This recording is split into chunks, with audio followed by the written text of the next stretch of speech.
Hello friends, welcome to mock test યાત્રા.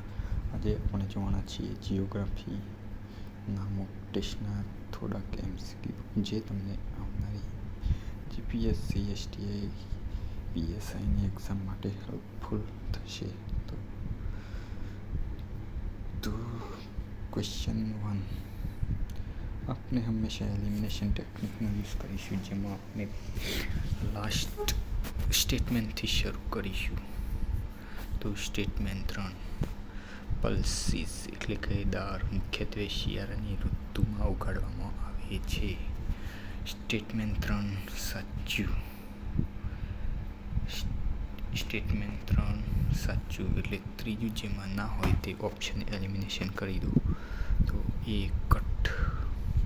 હવે બીજું સ્ટેટમેન્ટ, ખરીફ પાક ચોમાસામાં વાવવામાં આવે છે. તો એ સ્ટેટમેન્ટ થાય સાચું. બીજું જેમાં ના હોય તે સ્ટેટમેન્ટ ખોટું, એટલે આ સ્ટેટમેન્ટ ખોટું. હવે નંબર 1 સ્ટેટમેન્ટ, રવિ પાક શિયાળામાં વાવવામાં આવે છે. તો એ પણ સાચું, એટલે બીજું સ્ટેટમેન્ટ જેમાં ના હોય એ ખોટું, માટે આન્સર આવી જશે 1, 2 અને 3. ચલો હવે જોઈએ નેક્સ્ટ ક્વેશ્ચન. નેક્સ્ટ ક્વેશ્ચન જોતા પહેલાં અમે એક અનાઉન્સમેન્ટ કરીએ છીએ કે અમે જલ્દી લોન્ચ કરવા જઈ રહ્યા છીએ મોક ટેસ્ટ વેબસાઇટ, જેનું નામ છે મોક ટેસ્ટ યાત્રા, જે તમને આવનારી પીએસઆઈ, એસટીઆઈ, કોન્સ્ટેબલ કે જીપીએસસી ક્લાસ 1-2ની એક્ઝામમાં હેલ્પફુલ થશે. જેમાં તમને આવા જ મોક ટેસ્ટના એમસીક્યુ જોવા મળશે. તો ચલીએ નેક્સ્ટ ક્વેશ્ચન. બીજો પ્રશ્ન, વિશ્વના પ્રવાહી માર્ગો અંગે નીચેના નિવેદનો ચકાસો. ત્રીજું, કીલી કેનાલ યુરોપ અને એશિયા વચ્ચે બંદર સાથે જોડાયેલ છે. કીલી કેનાલ હાલ યુરોપ અને એશિયા સાથે જોડાણ નથી, જે વચ્ચે બંદર હોય. તો ત્રીજો ઓપ્શન ખોટો. ત્રીજો ઓપ્શન ખોટો. ત્રીજો ખોટો, માટે આન્સર ફક્ત 1 અને 2. ચલો હવે આ ઓપ્શનને જોઈ લઈએ મેપમાં. તો રહી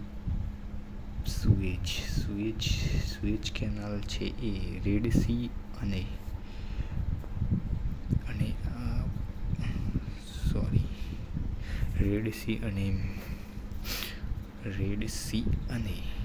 સુએજ કેનાલ એ રેડ સી અને એટલે લાલ સમુદ્ર અને મેડિટેરેનિયન સમુદ્ર સાથે જોડાયેલ છે. એ સ્ટેટમેન્ટ સાચું.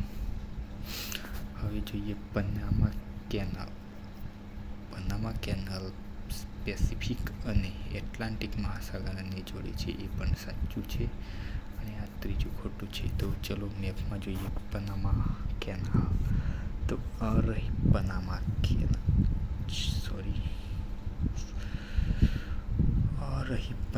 કેનાલ,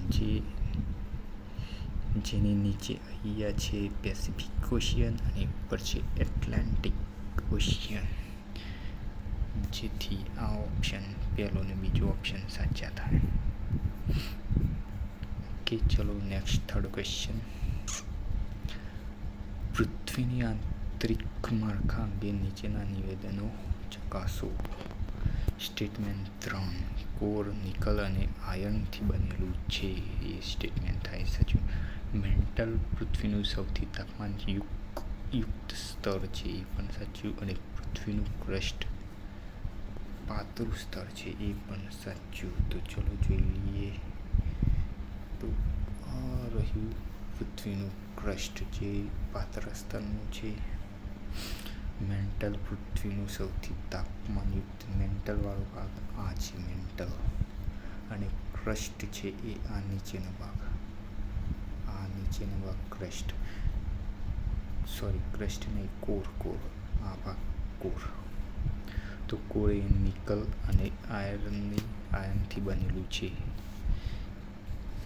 તો આમાંથી 3 સ્ટેટમેન્ટ સાચા થાય, 1, 2 અને 3. ચલો ચોથો ક્વેશ્ચન જોઈએ. ભારતમાં આવેલા જૈવ વિવિધતા હોટસ્પોટ્સ વિશે નીચેના નિવેદનો જુઓ. સુંદરવન હોટસ્પોટની સૂચિ સમાવેશ પામતું નથી. ખોટું. સુંદરવનનો સમાવેશ થાય. ત્રીજો ઓપ્શન ખોટો. ત્રીજો ખોટો. આન્સર ફક્ત 1 અને 2.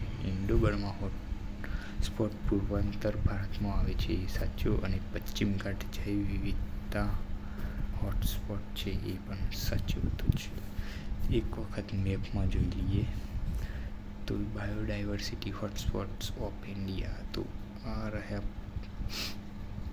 1 મિનિટ.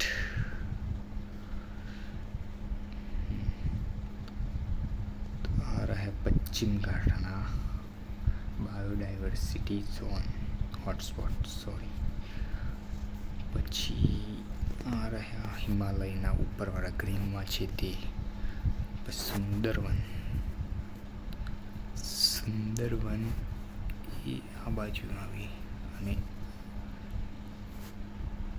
પછી આ બર્મા, ઇન્ડો બર્મા, એ ઓપ્શન જોઈ લઈએ એકવાર. ઇન્ડો બર્મા હોટસ્પોટ પૂર્વાંતર ભારતમાં આવેલું છે અને પશ્ચિમ ઘાટ જૈવ વિવિધતા હોટસ્પોટ છે. એ બંને ઓપ્શન સાચા થાય અને આ ત્રીજો ખોટો થાય. ઓનલી ઓપ્શન ફક્ત 1 અને 2. નેક્સ્ટ જોઈએ. Last question. બંગાળની ખાડી એ ભારતમાં આવેલી છે. સ્ટેટમેન્ટ 3 એ સાચું થાય. પર્શિયન ગલ્ફ એશિયામાં આવેલો છે, એ પણ સાચું. મેક્સિકોની ખાડી એટલાન્ટિક મહાસાગરથી સંકળાયેલી છે, એ પણ સાચું. તો આન્સર આવશે ફક્ત ઓનલી 1, 2 અને 3. 3 સાચા. એકવાર મેપમાં જોઈએ તો આ રહે મેક્સિકન ગલ્ફ, જે નોર્થ એટલાન્ટિક ઓશિયન જોડે સંકળાયેલ છે. પછી આ રહી પર્શિયન ગલ્ફ, જે એશિયામાં આવેલું છે. ચલો નેક્સ્ટ. તો થેન્ક યુ. હવે આપણે આવા જ ક્વેશ્ચન બીજા લેક્ચરમાં જોઈશું. ત્યાં સુધી good bye. Thank you for listening to this chapter MCQs. Okay, goodbye. Thank you.